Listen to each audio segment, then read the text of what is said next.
So hello my brothers and sisters, my name is Tim Heijen and I am a Dragon Witch. And first of all I want to say to you, thank you for standing by my side for this healing moment. I'm very grateful that you are with me, my brothers and sisters. You know, I am so grateful actually also to found you, that I found you here in this world. It's so easy to get lost in this world, especially when you have dragons by your side and you have a dragon spirit and you have a dragon eye, then this world can easily be so confusing. So in this case, I want to tell you about maybe that could be a story. You know, there are several stories about the creation of the dragon realm, about how the dragon realm actually existed. Every night I go outside and I hope that there are stars, and I look at the stars and I wonder myself how many gates are there on the other side, how many different dimensions are there, how many creators are there. Because once I discovered the fifth gate and once I discovered the dragon gods, I came to also discover maybe there are more lights, maybe there are more creations. Well, actually, there are not that many people who care about the creation of the realm of dragons because you don't see any dragons here. It's just followers of the dragon and dragon witches and those who have a soul of a dragon, but not dragons themselves, of course. But there are some stories, you know. I dream a lot about dragons. And especially back in the day, I dreamt a lot about dragons. And the strange thing about dragon dreams is that I already know the things that happen in this world. You know, the things that happened already in this world. Like I have memories from the things that happened before. And I also know how the workings of that world is. That is, you know, how the dragon dreams work.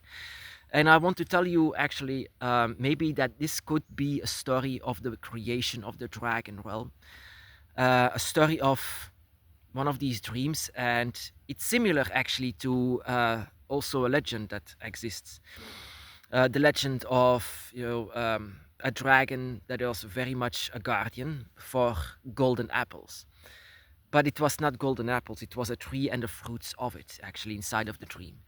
Inside of the dream, you know, it was early humanity, still not walking over, I mean, like now, but they were ruling the world. They were taking actually over.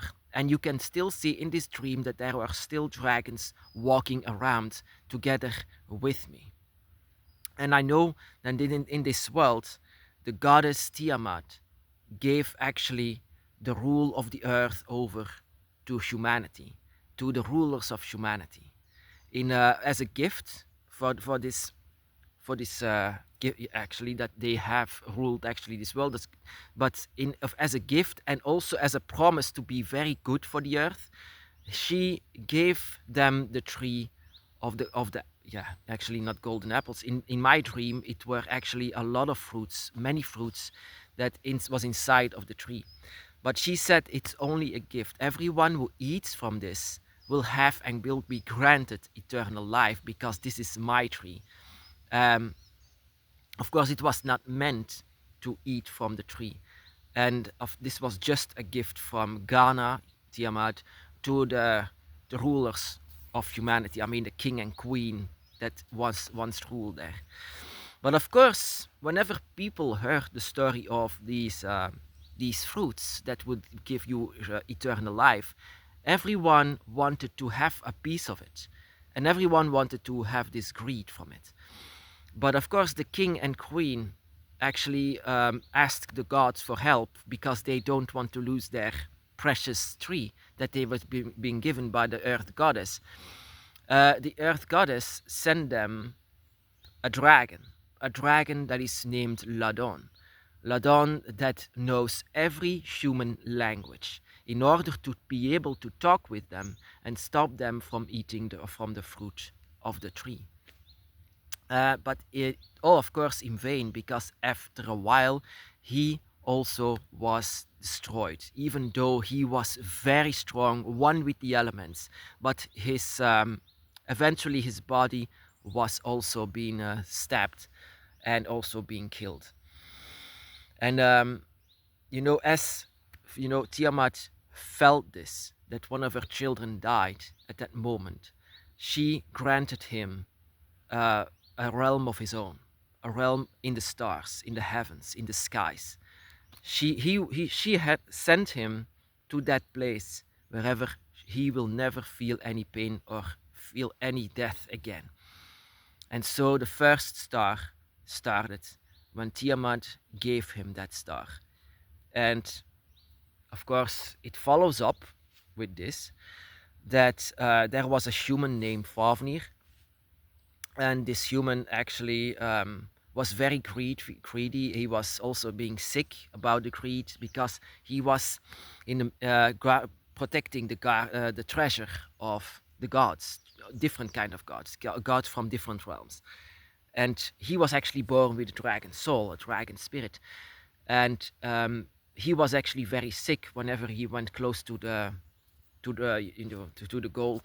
gold of Odin, you can say. And after a while, he just became a dragon.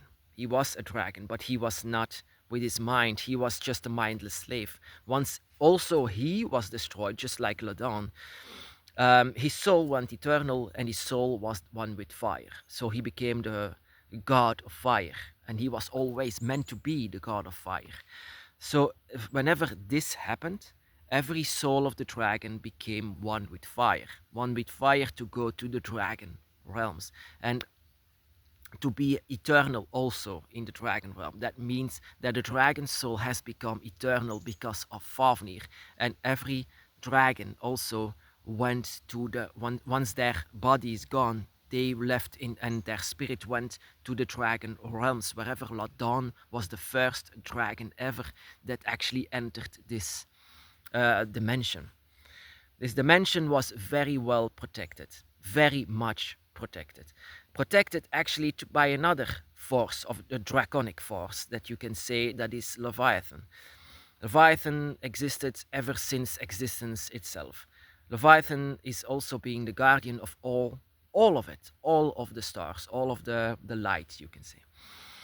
And he also trains a lot of, like ourselves, so that we are being called welcome wherever Ladon was the first dragon. And so wherever also our fire can be fueled, that is also what Leviathan is trying to do. He knows that your soul is one with fire, one with Fafnir. So he tries actually to fuel the fire so that you will become much more like your spiritual self. That means like draconic self.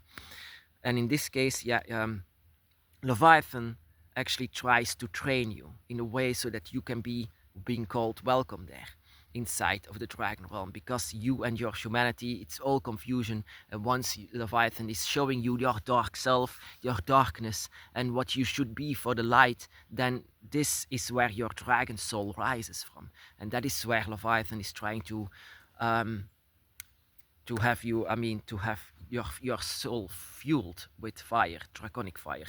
And then last but not least, actually, that is also a bit the creation story of the dragon realm is Quetzalcoatl, and he was the most worshipped of them all. The most, oh my goddess, they loved him so much. Still to this day, there are temples of Quetzalcoatl to be seen in ancient Mexico. It's still to this day you can see the Quetzalcoatl temples. He was actually the wisest of all them. Also the most compassionate. Actually, my entire path I base around his principles, that I will not kill, that I will not hurt, that I will not, that I will be compassionate and empath and things like this. I learned it all from Quetzalcoatl. And his part in this is actually also that he went into the sky from a moment, but they could still see him. The feathered serpent. He was so majestic with all of his feathers. He could easily transform into a human if he wants to have a conversation with you. But inside of this story, and that is all where I dreamed about. I dreamt about this before I even knew that this was some kind of a mythology or something like this. I dreamt all about this before.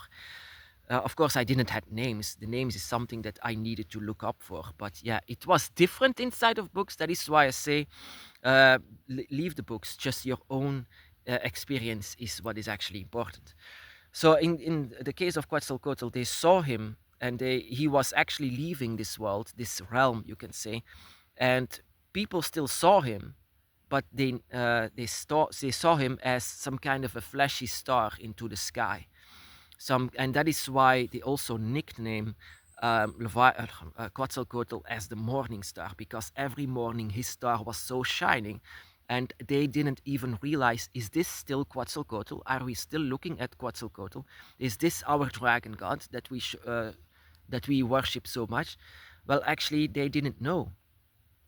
But in a case, this was also where he entered the dragon realm for the first time, that he created actually the dragon realm for the first time. So there are actually two creation stories of Tiamat creating this for Ladon and all of the other dragon gods, eventually where all the dragon became eternal, all the dragon spirits became eternal because of Fafnir, that they were all being sent wherever Tiamat has sent them. Of course, then you have the other creation story where Quetzalcoatl bade farewell to humanity and went to the sky, but still could be seen as some kind of a star, a very shining, flashy star into the darkness, wherever Leviathan is trying to protect all of these stars, and especially the dragon realms, from all the ones that are not welcome. So there are actually two creation stories, and I dreamt about all of them. And that is actually my gift that I have, that I dream a lot about. Of course, a lot of people say this is not how mythology was. This is not how the story was. Well, actually, maybe so, but I don't care what the mythology says. The only thing that I care about is actually my own experiences and my own dreams, my own feelings, my own instincts, and everything that is with happening actually with myself. I learned about these stories, that these stories had some similar things happening, like Ladon, for example. I learned that this was a dragon in Greek mythology. That, for example, that Fafnir was actually a dwarf who killed his father and went insane because of the ring. Well, actually, I felt it completely different. I also experienced it completely different, not only in dreams, but also in feelings and everything what I have inside of my power. Also, Leviathan, oh my God, is the end of the world. Well, I call him actually the begin of everything, the begin of life, because it starts all with him. He's a guardian of it all. And also, Quetzalcoatl, I mean, the one that asked for so many sacrifices. No, he was the one that asked no more sacrifices, no more, because all of them, they are lost spirits. You don't have to give me that. You know, a god who asks for sacrifices from innocence, those are not gods. And that is what he actually said to me personally inside of a dream. Those who kill to please a god are no gods, you know, because they are already all powerful. Why should you actually? Why should a creationist? A God who created it all. Why would they ask for having it back in the most gruesome way? It doesn't make sense. And that is actually what he also said to me inside of a dream.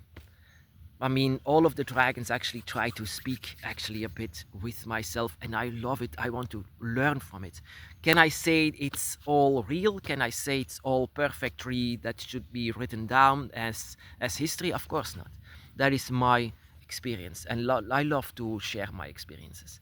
And this is actually how I experience it, how the dragon realm is being created by the dragon gods themselves, so that the dragons themselves, like your spirit, can have eternal rest, of not eternal rest, but a temporary rest until another cycle has to start. Oh my goddess, what a kind of an explanation. But yeah, I hope that you understand a bit what I'm trying to say here with the creation of the dragon realm. Of course, I cannot prove this, but I don't mind to prove this. It's something that you need to feel from yourself. Just like everything inside of the dragon realm, everything should be felt from yourself. And every dream, every feeling, every instinct should be felt from yourself, not by someone, what the book said or what someone else said. It's all about your feelings, my brothers and sisters.